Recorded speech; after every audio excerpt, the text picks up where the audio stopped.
بسم اللہ الرحمن الرحیم۔ السلام علیکم ویئرس۔ پریزیڈنٹ ٹرمپ کی سپیچ اور شہباز شریف صاحب کی ٹویٹ ہر شخص کے علم میں ہے، اس پر میں بات کر کے آپ لوگوں کا وقت ضائع نہیں کروں گا۔ 20 نکاتی ایجنڈا پاکستان نے اس کو آن کیا،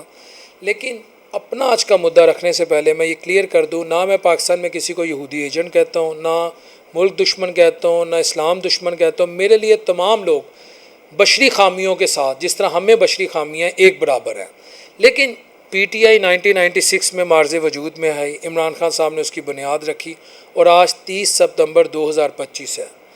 96 سے 2025 تک عمران کے جتنے ناقدین ہیں، ان کے جتنے پولیٹیکل رائیول ہیں، انہوں نے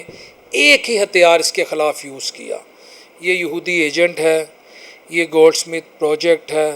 اس کا اسلام سے کوئی تعلق نہیں، اس کا پاکستان سے کوئی تعلق نہیں، اس کو خاتم النبیین نہیں کہنا آتا، یہ ان کی انویسٹمنٹ ہے، یہ پاکستان کا بیڑا غرق کر دے گا۔ اس نے بد تہذیبی کا، بدتمیزی کا کلچر متعارف کروایا، اس کے پیچھے وہ قوتیں کھڑی ہیں، ان قوتوں کی وجہ سے پاکستان کی یہ حالت ہے، یہ پاکستان کو بیچ دے گا، یہ پاکستان کو کنگال کر دے گا، یہ ان کا دیرینہ خواب پورا کرے گا۔ اس کے بچے وہاں پل رہے ہیں، اس کے بچوں کی کوئی ٹریننگ نہیں، اس کی بیوی کی کوئی ٹریننگ نہیں، اس کی بیوی کا ایک مشن ہے، اس کے بچوں کا ایک مشن ہے، اس کے سالوں کا ایک مشن ہے، یہ پیداوار ان کی، اس کی ماں ان کی، اس کا باپ ان کا، اس کی بہنیں ان کی، اس کا اسپتال ان کا، بنی گالا ان کا، یعنی جو بھی چیز آئی نا، جس طرح کہتے ہیں نا پھول خوشبو کی ایک فیل آتی ہے، جس طرح کہتے ہیں روشنی سورج کی فیل آتی ہے، اس طرح سوشل میڈیا پہ گزشتہ یقین کریں 30 سال ایک باقاعدہ کمپین چلی، ہر سیاسی رائیول نے اس کے چلائی، معافی نہیں دی، صحافیوں نے چلائی۔ یہ گولڈ سمتھ پروجیکٹ سے ہے اور یہ عالم اسلام کا سب سے بڑا دشمن ہے، ٹھیک ہے۔ لیکن جیسے ہی پریزیڈنٹ ٹرمپ کی سپیچ آتی ہے، اس کے بعد شہباز شریف صاحب کی ٹویٹ آتی ہے، میں یہ جرت ہی نہیں کرتا میں یہاں کسی کو کہوں کہ کوئی ان کا ایجنٹ بن گیا ہے، کوئی غدار بن گیا ہے، کوئی فلانا بن گیا، میں بالکل ایسی بات نہیں کرتا۔ میں صرف ایک بات کرتا ہوں، اور وہ بات میں یہ کرتا ہوں کہ پاکستان میں سیاست ضرور کریں، مگر خدارہ کسی کو ایجنٹ مت کہیں، کسی کو غدار مت کہیں، اللہ کو بھی جان دینی، ساری عمر اس دنیا میں نہیں رہنا۔ اچھا ویئرس، اس سپیچ اور اس ٹویٹ کا حوالہ میں نے آپ کے سامنے دے دیا، حتیٰ کہ خان کو طلاق ہو گئی ہے، یہ بھی میں کلیئر کر دوں۔ بقول خان کے وہ اکثر کہا کرتا تھا کہ جو میری زوجہ ہے نا، وہ چاہتی تھی میں سیاست چھوڑ دوں، میں پاکستان چھوڑ دوں، اس سے کریکٹر اسیسینیشن برداشت نہیں ہوتی، ناقابل برداشت ہے، ٹھیک ہے۔ یہ بات میں مس کر گیا تھا۔ فیملی اس کی ڈسٹرب ہو گئی، فیملی شیٹر ہو گئی، اس کے بچے باپ کی شفقت میں نہیں پلے۔ خان میں کہتا ہوں بہت غلط ہوگا، مان لیتے جی ان کے ناقدین کی بات، لیکن ایک غلط آدمی کے ہونے کا وہ بقول اب رانا ثنا صاحب کہتے ہیں ہمیں نہیں لگتا، مجھے لگتا تھا وہ نشہ کرتا ہے، لیکن جس طرح اس نے جیل کاٹی، اس نے ہماری اسپیکولیشنز تھی اس کو غلط پروف کیا۔ انسان جتنا مرضی غلط ہو، جتنا مرضی عیاش ہو، کیا اس سے کوئی یہ حق محروم کر سکتا ہے کہ وہ اپنی اولاد کے ساتھ نہ رہے، وہ اپنی بیوی کے ساتھ نہ رہے، وہ 6 شادیاں کرے؟ یہاں جتنے پارسا بیٹھے ہیں نا ہمارے اشرفیہ کے اندر، ہم سب کو پتہ ہے کون کتنا نیک ہے، جو صحافی بھی بڑے بڑے نیک بنتے ہیں نا، وہ بھی ہمیں پتہ ہے کون کتنا نیک ہے، کتنا باکردار ہے۔ تو یہ باتیں تو بہت زیادہ ہم کر جاتے ہیں، خود تو ہم پارسائی کا دعویٰ کرتے ہیں، حقیقت کیا وہ آپ سن لیں۔ اچھا، اب یہ ٹویٹ آ گئی، سپیچ ہو گئی، سب کچھ ہو گیا، لیکن اس پر میں کچھ ٹویٹس آپ کے سامنے رکھوں گا، اور پاکستان کے اس طبقے سے یہ ٹویٹس میں نے چنی ہیں جن کا کسی دینی مدارس سے تعلق نہیں، جن کا کسی سیاسی جماعت یا اسلامی سیاسی جماعت سے تعلق نہیں، جو مشتاق غنی کی طرح نظریہ نہیں رکھتے۔ سب سے پہلے میں مصطفیٰ نواز کھوکر صاحب کی ایک ٹویٹ رکھتا ہوں۔ وہ یہ کہتے ہیں شہباز شریف صاحب کو یہ حق کس نے دیا کہ انہوں نے پاکستان کی عوام کو یا پارلیمنٹ کو اعتماد میں لیے بغیر، باقاعدہ میں ٹویٹ چلا رہا ہوں، پریزیڈنٹ ٹرمپ کے پیس پلان کو سپورٹ کر دیا۔ یقیناً جب آپ کہتے ہیں کہ ہم فارم 47 والے نہیں ہیں، پاکستان کے نمائندے ہیں، عوام کے خدمت گزار ہیں، میں پہلے خادم پنجاب تھا، اب خادم پاکستان ہوں، میں پاکستان کی عوام کا خادم ہوں، میں عالم اسلام کا خادم ہوں، اور بقول رانا مشہود کے کہ جو شہباز شریف ہیں وہ کمرے میں چیخے مار مار کے روتے ہیں کہ کیسے ہم پاکستان کی عوام کی تقدیر بدل دیں، اتنا انہیں درد ہے، عالم اسلام کا درد ہے، تو بغیر پارلیمنٹ کو یا پاکستانی عوام کو اعتماد میں لیے بغیر انہوں نے کیسے کہہ دیا کہ جی ہم پریزیڈنٹ ٹرمپ کے اس فیصلے کو اون کرتے ہیں اور بالکل صحیح ہے؟ کیا یہ عوامی مینڈیٹ کی توہین نہیں ہے؟ یہ مصطفیٰ نواز کھوکھر نے میسیج دیا۔ دوسرا میں آپ کے سامنے عبدالباسط ہیں، یہ سابقہ سفیر ہیں، سیزن بلکہ سفیر رہے ہیں فورن آفس میں، پاکستان کے لیے ان کی بڑی خدمات ہیں، ریٹائرڈ فورن آفس کے یہ امپلائی رہے ہیں۔ انہوں نے پاکستان کے دفتر خارجہ میں پاکستان کے مقدمے کو بڑا تگڑے انداز میں لڑا ہے، بلکہ اکراس دی ورلڈ لڑا ہے۔ انہوں نے کہا ہے کہ جو 6 ممالک کی طرف سے، ان کے جو سفیروں کی طرف سے، بلکہ ان کے جو وزراء خارجہ کی طرف سے جو ایک جوائنٹ سٹیٹمنٹ آئی ہے یہ پریزیڈنٹ ٹرمپ کے پیس پلان کو لے کر، یہ سرنڈر ہے، یہ شکست کے مترادف ہے۔ یہ عبدالباسط کے الفاظ ہیں، میرے الفاظ نہیں ہیں۔ اور وہ کہتے ہیں جب تک پیلسٹائن کی جو ڈیسٹنی ہے اس کو ڈیسائیڈ نہیں کیا جاتا، اس کے متعلق ایک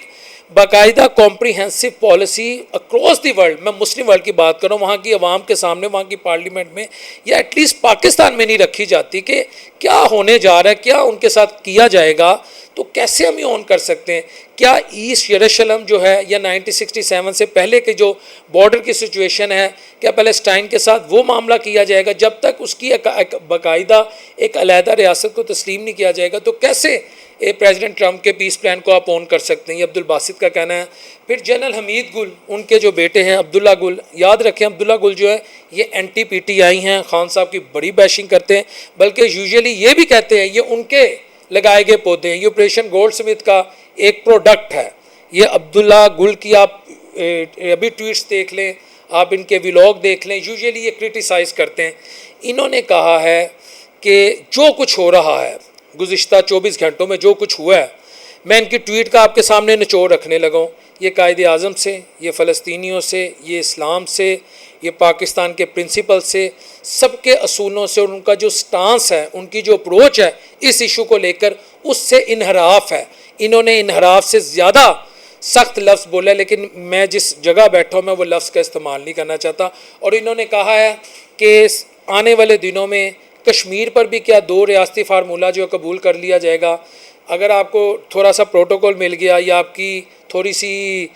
وہ کر دی گئی، ہاسپٹیلٹی کر دی گئی، اس پر آپ نے اتنا بڑا کمپرومائز کر لیا۔ یہ عبداللہ گل کی سٹیٹمنٹ ہے، ان کی بھی سٹیٹمنٹ آپ کے سامنے میں رکھ رہا ہوں۔ اور اس کے علاوہ شیخ وقاص اکرم جو پی ٹی آئی کے لیڈر ہیں اور کافی ایکٹیو ہے، جھنگ سے ان کا تعلق ہے، انہوں نے بھی، جو میں آپ کے سامنے شروع میں ہی اپنے انٹرو میں بات کی تھی، انہوں نے کہا کہ عمران خان کو ہمیشہ یہ کہا گیا یہ ان کا ایجنٹ ہے، یہ پاکستان مخالف ہے، یہ ان کی پروڈکٹ ہے، اس کا اسلام سے، پاکستان سے دور دور تک کوئی تعلق نہیں۔ اور ان کے جو پولیٹیکل رائیول ہیں انہوں نے خان کی خوب بیشنگ کی ہے۔ اب اس طرح کی جو، اب وہ لفظ بھی میں یوز نہیں کر رہا جو شیخ وقاص اکرم نے اپنے ٹویٹ میں کیا، اب اس طرح کی جو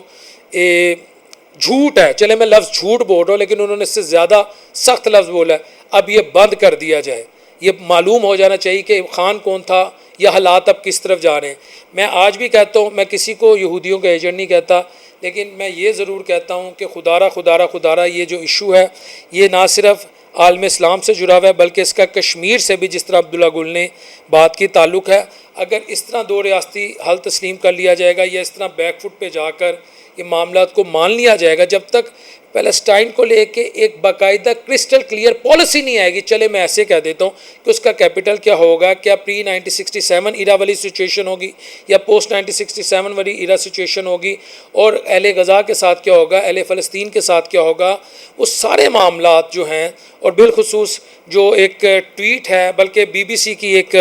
خبر ہے جو میں نیتن یاہو کے ساتھ منسوب کر رہا ہوں، وہ یہ کہتے ہیں کہ جی پریزیڈنٹ ٹرمپ نے مجھے اختیار دے دیا ہے کہ اس معاملے کو آپ حل کریں، اگر حماس والے آپ کی بات نہیں مانتے تو جو تم نے ان کے ساتھ سلوک کرنا ہے تم کر لو، ہم تمہارے ساتھ ہیں۔ یہ بی بی سی کی خبر ہے، یہ بھی باقاعدہ میں چلا رہا ہوں، میں مختصر کر کے آپ کے سامنے مختلف خبریں رکھ رہا ہوں۔ یعنی اگر ان ٹرمز اینڈ کنڈیشن سے 21 نکاتی یا 20 نکاتی فارمولے سے جو اہل غزہ ہے یا حماس ہے نہیں مانتا تو نیتن یاہو جو کچھ کر سکتا کر لے۔ اس نے تو ویسے کیا کچھ نہیں کیا،